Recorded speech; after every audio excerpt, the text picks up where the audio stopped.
है कि आखिर किसकी लापरवाही की वजह से इन 24 लोगों की जान गई।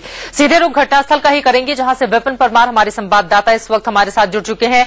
विपिन, 5 शव निकाले जा चुके हैं, अभी भी रेस्क्यू लगातार जारी है। फिलहाल अपने आसपास किस तरह की तस्वीरें आप देख रहे हैं? देखिए चित्रा, लगातार अगर ब्यास नदी की बात करें तो फ्लो अभी भी उसी तरह से बरकरार बना हुआ है।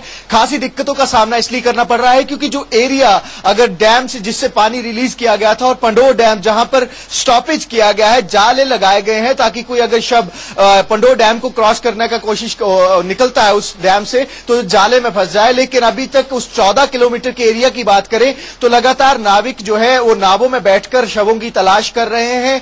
और जो जिस तरह से पैरा मिलिट्री फोर्सेस की बात करें तो उनके द्वारा बचाव कार्य जो है पूरे जोरों पर शुरू किया गया था सुबह से, और अभी तक गर्मी की परवाह किए बिना लगातार जो है जिस तरह से अगर बात करें जो डेड बॉडीज है, जिस तरह से 5 बॉडीज अभी तक निकाली गई हैं और बाकी बच्चों के भी बचने के आसार बहुत कम बताए जा रहे हैं। और जिस तरह से मुख्यमंत्री वीरभद्र सिंह की बात करें तो कहीं ना कहीं नेग्लिजेंसी को पूरी तरह से नकारा गया है, क्योंकि बच्चों के जो एक प्रेस कॉन्फ्रेंस की गई उनके सामने और जो सर्वाइवल्स हैं उनमें से एक छात्र खड़ा होकर यह सवाल पूछता है कि अगर हूटर बजे थे तो हमें सुनाई क्यों नहीं दी गई, और अगर कोई नोटिफिकेशन या किसी तरह की कोई जो एक स्पीकर्स पर किसी तरह की कोई जानकारी दी गई थी तो हमारे तक वो कैसे नहीं पहुंची। तो जाहिर सी बात है कहीं ना कहीं प्रशासन की नेग्लिजेंसी साफ देखी जा सकती है इस चीज के भीतर। लेकिन राज्य सरकार की बात करें तो पूरी तरह से नकार दिया गया। उनके द्वारा साफ कहा यही जा रहा है कि हूटर बजे थे लेकिन इनको सुनाई नहीं दिए। जांच के बाद शायद स्थिति और ज्यादा साफ हो पाए कि आखिर गलती किसकी थी, और अगर हूटर बजे तो फिर सुनाई क्यों नहीं दिए। इस तरह से हूटर क्यों बजाए जाते हैं जो 24 लोगों की जान ले लेते हैं। लेकिन विपिन, यहां पर जानना चाहेंगे, मानव संसाधन विकास मंत्री स्मृति ईरानी ने भी वहां का जायजा लिया, उनकी ओर से क्या कुछ कहा गया?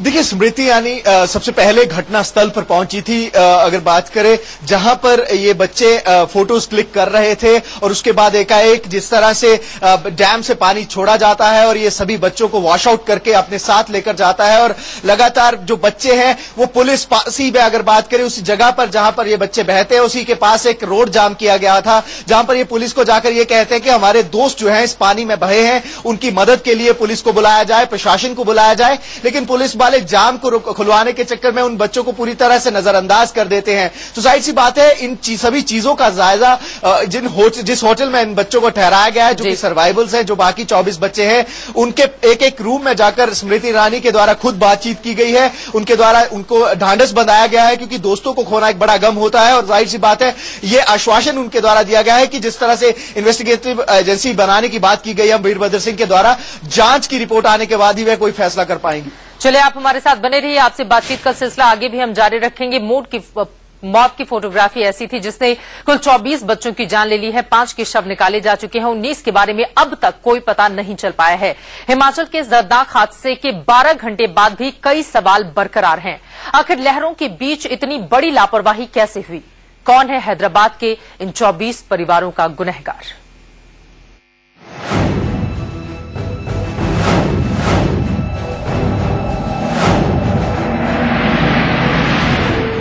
ब्यास नदी में हुए हादसे के बाद कई सवाल उठते हैं। क्या इस हादसे को टाला जा सकता था?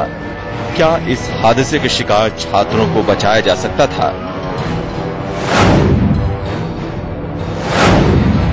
ब्यास नदी के किनारे 24 छात्रों का समूह फोटोग्राफी कर रहा था। सभी मस्ती के मूड में थे और एक दूसरे की फोटो खींच रहे थे। अचानक उनके सामने मौत आ गई। लालजी बिजली परियोजना से छोड़ा गया पानी उनकी तरफ तेजी से बढ़ने लगा। इससे पहले कि वो संभल पाते, पानी के तेज बहाव में वो बह चुके थे। चश्मदीद छात्रों के मुताबिक नदी किनारे जहां वो खड़े थे वहां कोई सूचना नहीं लिखी थी। अगर प्रशासन इस तरफ ध्यान देता तो हादसे को टाला जा सकता था। 24 of us were drowning. We lost our friends in front of our eyes. और अगर ये रिस्पॉन्स टीम समय में रिस्पॉन्ड होता तो शायद करीब 10-15 लोग बच जाते वहाँ पे। वहीं सीएम ने इस बात से इनकार किया है। हूटर बजा था मगर वहाँ पर सुनाई दिया या नहीं, अलग बात है।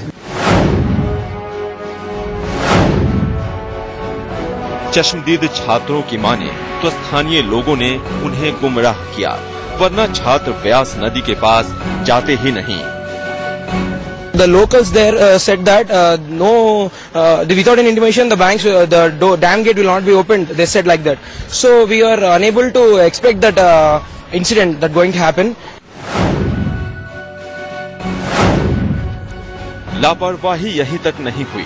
छात्रों के मुताबिक अगर बचाव दल तुरंत हरकत में आता तो कई छात्रों की जान बचाई जा सकती थी। कोई साइन बोर्ड नहीं था वहाँ पे, जब नीचे उतर रहे थे कोई भी साइन बोर्ड नहीं था। हादसे के बाद लोगों ने राष्ट्रीय राजमार्ग पर जाम लगा दिया, जिसकी वजह से भी प्रशासन और राहत बचाव दल को मौके पर पहुंचने में देर हुई। 18 लड़के और 6 लड़कियां इस ट्रूप में थे जो कि फोटोग्राफी कर रहे थे। एकाएक लारजी डैम से पानी छोड़ा गया और ये बच्चे उस फ्लो में बहते हुए नीचे आ गए। अगर बात करें डैम की तो किसी भी तरह की कोई चेतावनी नहीं दी गई। कहीं ना कहीं प्रशासनिक चूक इसमें साफ नजर आती है। कैमरामैन रुपेंद्रजीत सिंह के साथ विपिन परमार, इंडिया न्यूज, मंडी। बेहद दुखद और दुर्भाग्यपूर्ण ये हादसा। परिवार वालों को इंतजार है अपने बच्चों का जो लौटकर कभी नहीं आएंगे। 24 बच्चों की तलाश में लगातार गोताखोर की टीम लगी रही। 5 शव अभी तक निकाले जा चुके हैं। 19 के बारे में कोई जानकारी नहीं मिल पाई है, लेकिन इन बच्चों के परिवार वालों की ओर से क्या कुछ कहा गया वो सुनिए। मेरे बच्चे को कैसा भी ढूंढो, बोलो देखो, बोलो कहा है वो बच्चा अच्छा रहता। मेरे को पूरा यकीन है। क्यों बोलते मेरे बच्चे को पानी से डर है, हरगिज नहीं जाता पानी में। मेरे बच्चे का नाम मोहम्मद साबिर हुसैन है। कितने साल का? वही 20 साल शायद है। सेकंड ईयर हुआ। अभी परसों एग्जाम लिखे, रिजल्ट नहीं आया अभी।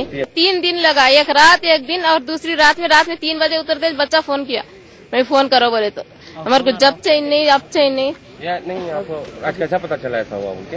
हाँ, न्यूज में देखे सर, न्यूज में देखे हम लोग। आपको फोन नहीं, कोई नहीं फोन करे, यहाँ के प्रिंसिपल साहब कोई फोन नहीं करे, किसको नहीं पकड़ा, उनको सिर्फ पैसे होना है।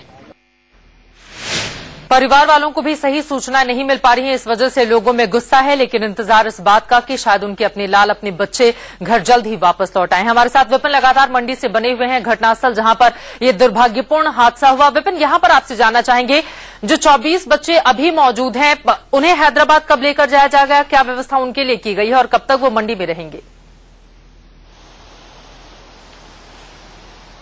देखिए, कल जब ये हादसा हुआ था चित्रा, उस समय वह हनुमान मंदिर के पास जो है लंच करने के लिए रुके थे।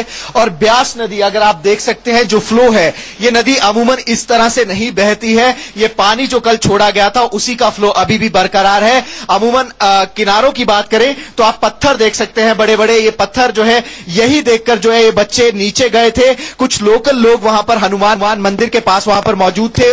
बच्चों के द्वारा यह पूछा जाता है कि क्या ऊपर से पानी छोड़े जाने के कोई आसार है, तो साफ मना कर दिया जाता है लोकलाइट्स के द्वारा और कहा जाता है कि नहीं, आप जाइए। और भी कई पर्यटक थे जो कि नीचे फोटोग्राफी कर रहे थे, लेकिन इस हादसे से पहले वह ऊपर आ गए।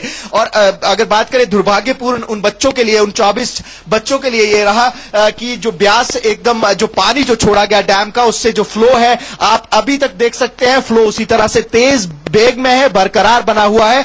ऐसे में दिक्कतों का सामना जो रेस्क्यू जो टीमें लगी हुई हैं सर्च ऑपरेशन में, उनको खासी दिक्कतों का सामना करना पड़ रहा है। लेकिन नेग्लिजेंसी को कहीं भी भुलाया नहीं जा सकता। साफ यही कहना है, जो यहां पर लोग मौजूद है, जो छात्र यहां पर मौजूद है, उनके चेहरों पर जो गम है, एक गुस्सा भी है प्रशासन को लेकर। एक छात्र दौड़कर जाता है एक पुलिस वाले के पास और उसको गुजारिश करता है कि मेरे दोस्त इस नदी में बहे हैं, उन्हें बचाया सकता है। लेकिन 4 घंटे के बाद आप पैदल चलकर उनको रेस्क्यू करने के लिए जाते हैं, तो कहीं ना कहीं इसमें नेग्लिजेंसी और उस अगर बात करें सर्च ऑपरेशन की, उस रेस्क्यू ऑपरेशन की जिम्मेदारी और जवाबदेही से बचा नहीं जा सकता है। इस दर्दनाक हादसे के लिए जिम्मेदार कौन है, आगे आने वाले वक्त में शायद इस बात का पता भी चल जाए। फिलहाल के लिए शुक्रिया आपका।